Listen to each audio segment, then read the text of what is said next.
Os estaduais de 2021 estão chegando ao final e dando lugar às divisões do Campeonato Brasileiro. Para quem gosta de estadual, é uma época muito rica do ano, com muita história, muita coisa legal para acompanhar. E as edições de 2021 tiveram boas histórias de sobra, então a gente vai contar aqui com vocês algumas das mais bacanas desse ano. Em 7 edições que a gente escolheu, teve time grande caindo, time grande brigando para não cair, time grande voltando a disputar títulos, surpresa, muita coisa legal. Então, vamos acompanhar aí depois da vinheta.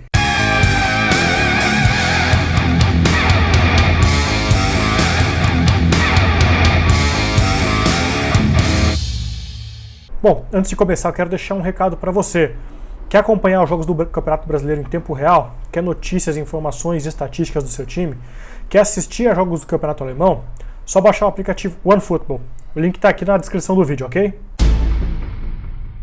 O Campeonato Goiano é notável, principalmente nos últimos anos, pela presença de times de fora de Goiânia, entre campeões ou vices, entre os finalistas. Só no século XXI a gente viu entre campeões ou vices Novo Horizonte, Craque, Itumbiara, Santa Helena, Aparecidense, Anápolis e Goianésia.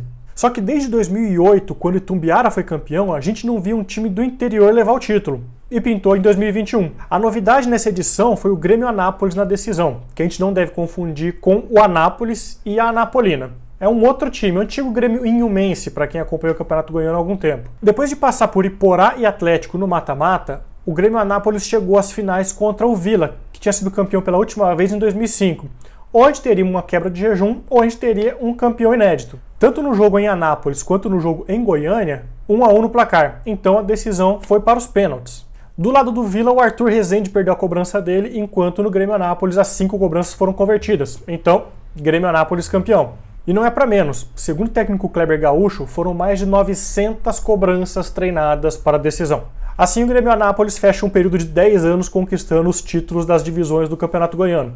Foi campeão da 3ª divisão em 2011 e campeão da 2ª divisão em 2017. Tá vendo o mascotinho do Criciúma aqui protestando de costas pro vídeo? É porque pela primeira vez na história o Criciúma vai jogar a 2ª divisão do Campeonato Catarinense. Pois é, em 2021 o Criciúma foi rebaixado no Campeonato Catarinense, o que marca o ponto mais baixo de um momento do clube que não é bom. Desde 2020 a gente vem acompanhando diversas trocas no comando do clube, não do time, não de treinador, mas do clube, de dirigentes, e também saiu a empresa que iria gerir o futebol do clube em 2021. Para piorar, em abril o técnico Emerson Maria foi demitido e quem teve que segurar as pontas até o final da campanha foi o Wilson, interino. Em 11 jogos no Campeonato Catarinense desse ano, o Criciúma venceu apenas 1 e ficou na penúltima colocação. Assim, vai ter que jogar a Série B do Catarinão em 2022. Mas a gente está falando de um time que tem 10 títulos catarinenses e que pode fazer muita coisa até lá. Para a Série C do Campeonato Brasileiro, o Criciúma contratou de técnico o Paulo Baier, um grande ídolo recente do clube e que vem de bons resultados com o Próspera, também digamos um primo pobre do futebol de Criciúma. Essa é uma daquelas campanhas que a gente vai lembrar por bastante tempo, embora o torcedor não goste muito. Tem que lembrar que em 2021 o Santos brigou até a última rodada para escapar do rebaixamento no Campeonato Paulista. O time que vinha do vice-campeonato da Libertadores em 2020, pouco tempo antes, fez um Campeonato Paulista muito ruim. Em 11 jogos foram 2 vitórias, 4 empates e 5 derrotas e a saída do técnico argentino Ariel Holan. Com isso, o Santos ficou fora do mata-mata do Paulistão desde 2008. Na época ainda havia outro regulamento. E não só isso, ainda veio a chance de ser rebaixado para a Série 2 do Paulistão. Na última rodada, o Santos enfrentaria na Vila Belmiro o São Bento, que era o rival direto na briga contra o rebaixamento. O São Bento tinha uma campanha pior, então o Santos precisava só do empate em casa para escapar do rebaixamento.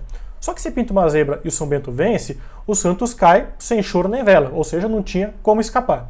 No dia do jogo, o Santos foi recebido com bastante festa na Vila Belmiro, mesmo em tempos de pandemia, que é um negócio que a gente não acha tão legal, só que também não deu chance para o São Bento. Venceu por 2-0, tranquilo, e escapou de qualquer degola.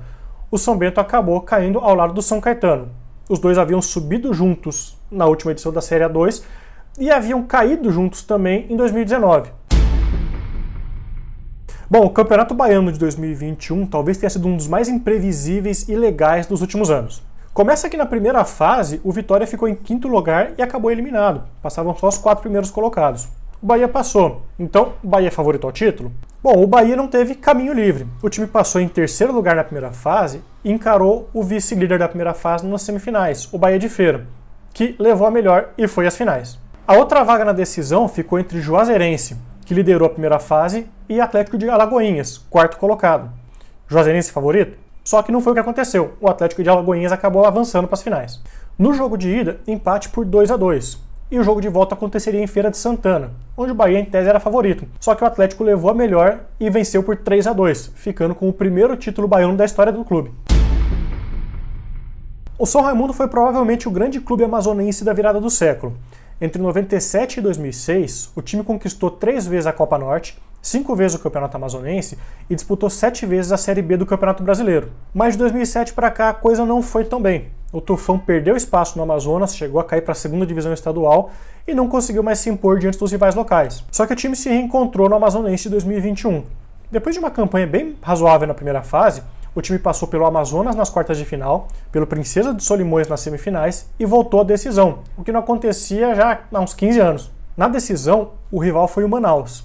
No primeiro jogo das finais, o São Raimundo venceu por 1-0 e ainda chegou a abrir 2-1 no jogo de volta com direito a um gol de bicicleta. Só que o Manaus reagiu, chegou ao empate e conseguiu a virada aos 51 minutos do segundo tempo.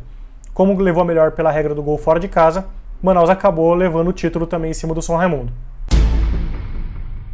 Talvez a surpresa mais legal dos estaduais desse ano tenha sido a presença da Tuna Luso nas finais do Campeonato Paraense. Campeã da Série B do Brasileiro em 85 e da Série D em 92, a Tuna andou oscilando entre as primeiras divisões do Campeonato Paraense nos últimos anos. Chegou a ficar 6 anos na segundinha, até que em 2020 conquistou acesso e permaneceu. Só que com o título da segundinha de 2020, a Tuna chegou disposta a mostrar que não ia fazer figuração. Passou para o mata-mata, eliminou Itupiranga e Remo e foi às finais contra o Paysandu. Na decisão, a Tuna chegou a vencer o primeiro jogo por 4-2 e a segunda um empate no jogo de volta por 1-1 até o final do primeiro tempo. Parecia que finalmente ia vir o título da Tuna, que não vinha desde 88. Mas não foi dessa vez que a torcida tunante voltou a comemorar um título. No segundo tempo, Gabriel Barbosa, o Gabigol da Curuzu, saiu do banco e fez 3 gols para o Paysandu. Nos acréscimos, a Tuna ainda teve um pênalti, só que o Léo Rosa bateu para fora. O título ficou com o Paysandu, mas a Tuna mostrou um bom trabalho. O clube hoje é presidido pela professora aposentada Graciete Maués e de repente consegue voltar a fazer frente à dupla Repá nas próximas edições do Parazão. O Central tem mais de 100 anos de história e ao longo desse período se consolidou como talvez a grande força do interior de Pernambuco no futebol. São 59 participações na primeira divisão, 2 vezes um vice-campeão, e desde a década de 60 o time se consolidou talvez como a 4ª força, só atrás dos 3 da capital. Só que nada disso adiantou em 2021. O time foi rebaixado para a Série A2 de Pernambuco. A primeira fase do pernambucano não foi boa para o Central, que sofreu 4 derrotas em 9 jogos, inclusive aí um 5-0 para o Náutico. Aí o time acabou indo para o quadrangular do rebaixamento.